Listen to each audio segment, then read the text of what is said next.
When Mike Aguirre left the fire service after 25 years, he was on the hunt for new work. That's when he called Redline Recreational Vehicles, who at the time was looking for a general manager at a new location. They just said, okay, here are the keys. This is what we need. Make it happen.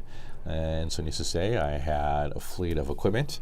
A one-stop shop for recreational vehicles like RVs, boats, and jet skis, all available for rent through Redline without putting the worry of maintenance or storage on the customer. With the excitement of a new job setting in, it wasn't long before the inconsistencies started to show. First paycheck bounced. I shrugged it off as just being, it's a typo, I'm the new guy.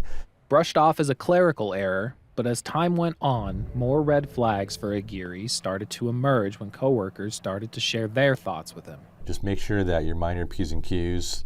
You know, there's been other people before you that have been affected by some of the things they've done. You just always got to make sure that you're watching your back.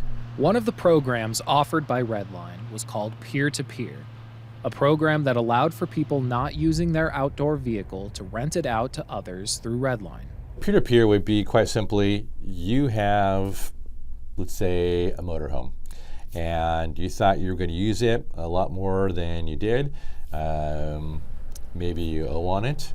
Maybe you're trying to sell it. We would then approach you and say, instead of you doing that, losing money, we would then take this unit, put it into Redline's fleet, and then be the curator, the moderator, the property manager, if you will. The program gives people wanting to save money or make some money back on a unit they weren't using the opportunity to do so.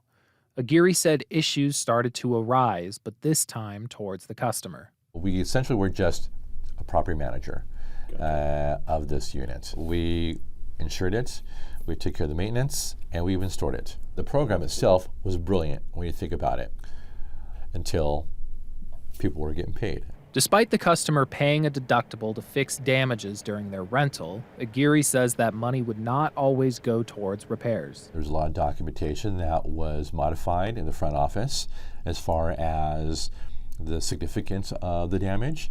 There were people who were held liable for damage to the unit, had to obviously pay their deductible. Redline never once filed an insurance claim. They didn't even insure the units. Eventually, Aguirre said vehicles on the Redline lot started to be repossessed by the owners. After leaving Redline, Aguirre is working on securing lost wages that he alleges were pulled out from medical insurance he never received. They were pulling out money from payroll. They were not paying the actual insurance, and that's where the medical debt came to be. The money that is owed to me is the money they specifically pulled out from my payroll when they weren't paying this insurance. Aguirre says his ultimate goal is to raise awareness of the situation and to hold those responsible accountable. Anybody who was involved in business with Redline lost, and the owners profited. His legal battles are ongoing, and the case is still active.